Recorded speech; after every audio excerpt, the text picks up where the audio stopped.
The morning fog always settled over Cedar Ridge before sunrise, wrapping the small mountain town in a blanket of silence. Daniel Hayes liked it that way. Silence was predictable.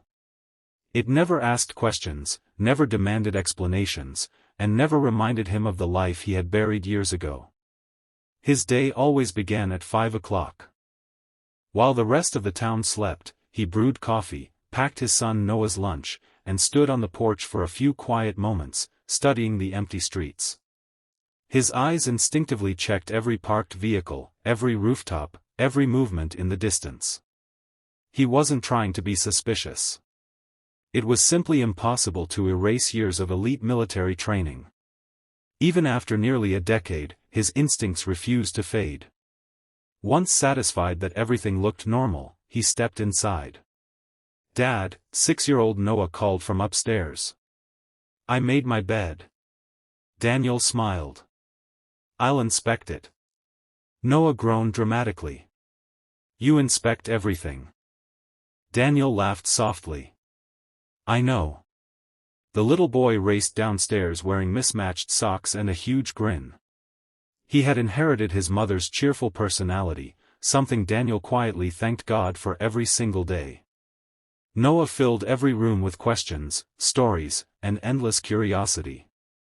After breakfast, they walked hand in hand toward Daniel's woodworking shop. The smell of fresh pine drifted from the open doors where half-finished tables and rocking chairs waited patiently. Customers admired Daniel's craftsmanship, but few knew that the steady hands capable of carving beautiful furniture had once been trained for missions that officially never existed. To Cedar Ridge, he was simply the quiet carpenter. That was exactly how he wanted it. Across town, another morning unfolded very differently. Victoria Sterling stood inside the glass walls of her luxurious penthouse overlooking the city skyline. Financial news played silently across several television screens while assistants hurried in and out with schedules, reports, and coffee. At only 38, Victoria had transformed Sterling Technologies into one of the fastest-growing technology companies in America. Newspapers described her as fearless. Investors admired her confidence. Employees respected her impossible standards. Yet every morning, before attending meetings worth millions of dollars, she faced a challenge no amount of money could solve. Her 8-year-old daughter sat quietly at the breakfast table. Lily. She never complained. Never argued. Never laughed. Most painfully of all, she never spoke. 3 years earlier, a kidnapping attempt had changed everything. Although security officers stopped the criminals before they escaped, the terror of that afternoon had locked Lily behind an invisible wall. Doctors diagnosed selective mutism caused by severe trauma. Victoria hired the country's best therapists, speech specialists, child psychologists, medical experts. Nothing worked. That Wednesday, Lily's school organized a family reading event at the Cedar Ridge Community Learning Center. Victoria almost canceled because of an important investor presentation, but her assistant quietly reminded her that Lily hadn't attended a school activity in months. With reluctance, Victoria agreed. When their black SUV stopped outside the center, security guards opened the doors while parents nearby glanced curiously at the famous billionaire. Victoria noticed none of them.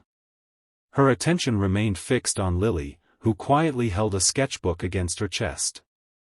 Inside, colorful books lined the walls, children laughed around activity tables, and volunteers served cookies and hot chocolate. The warmth of the library contrasted sharply with the rain falling outside. Meanwhile, Daniel and Noah arrived carrying a stack of adventure novels they planned to borrow. "Dad," Noah whispered excitedly, "they have dinosaur books." Daniel chuckled. "I had a feeling that might interest you."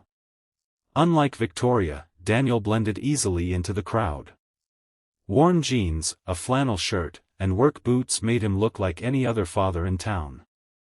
No one noticed that before entering the room, he automatically observed every exit, every window, every unfamiliar face. Old habits survived because they once kept people alive. He chose a chair that faced both doors without consciously realizing it.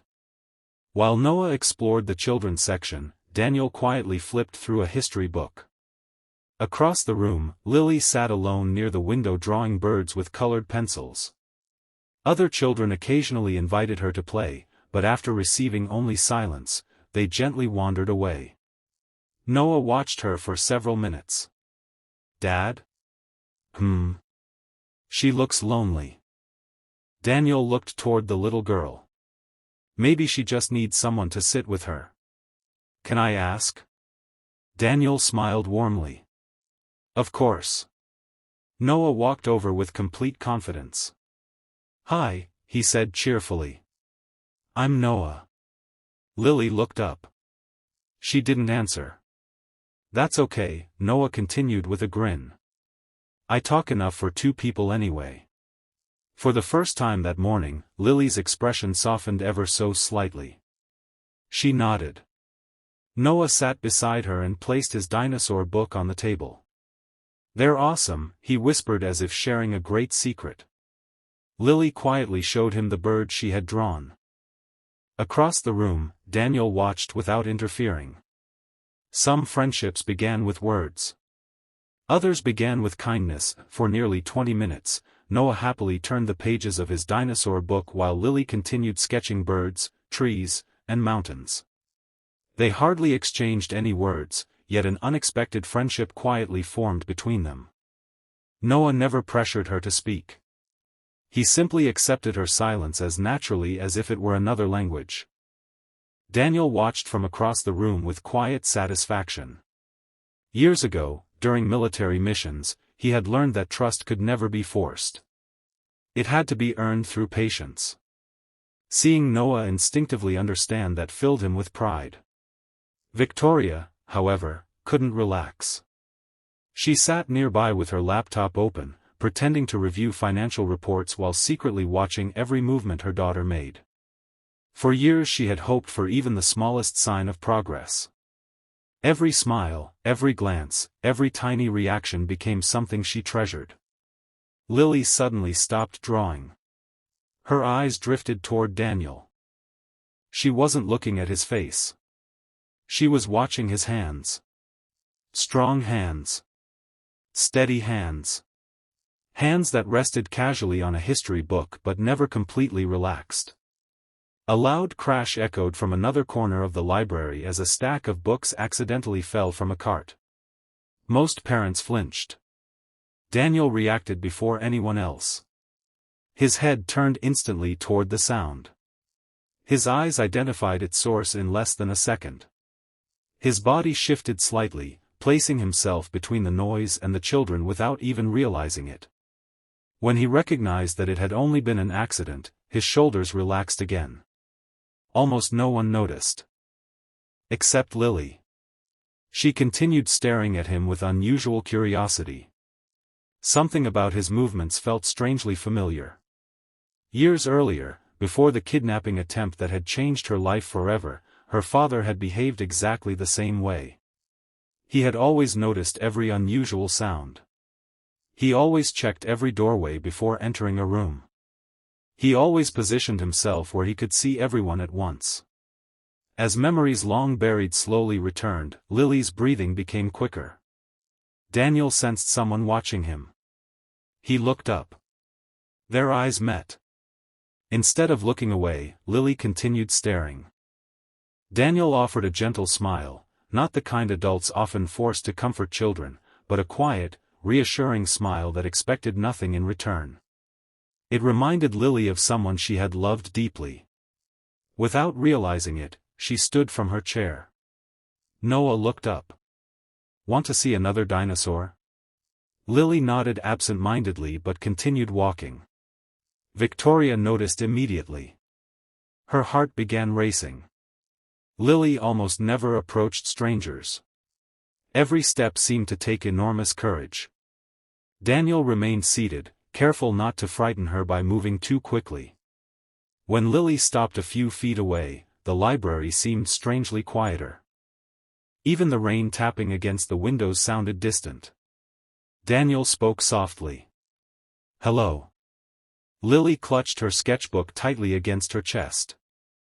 The words floated through the room like fragile glass. Everything stopped. Victoria's laptop slipped from her hands and landed on the carpet with a dull thud. The librarian froze in the middle of shelving books. Parents turned in complete surprise. Noah looked from Lily to his father in confusion. Daniel felt every instinct inside him awaken. His expression stayed calm, but his heartbeat quickened. He had spent years making sure no one connected him to the classified life he had left behind. He wore ordinary clothes. He never discussed his military service. He avoided veterans' gatherings and interviews. No one in Cedar Ridge knew that he had once served as a Navy SEAL on missions so secret they officially never happened. Yet this little girl had somehow seen through the mask. Daniel slowly knelt until he was at Lily's eye level. His voice remained warm and gentle. "What makes you think that?" Lily hesitated before answering. "You watch every door." Daniel's eyes softened. She was right. Without thinking, he had chosen the only chair facing both exits. He had quietly observed everyone entering the building. He had reacted instantly to unexpected noise. Habits learned in dangerous places never truly disappeared. Victoria covered her mouth as tears filled her eyes. She wasn't crying because of Daniel. She wasn't even thinking about his answer. She was overwhelmed by something far more precious. After 3 endless years of heartbreaking silence, she had finally heard her daughter's voice. And for the first time, hope returned to her heart.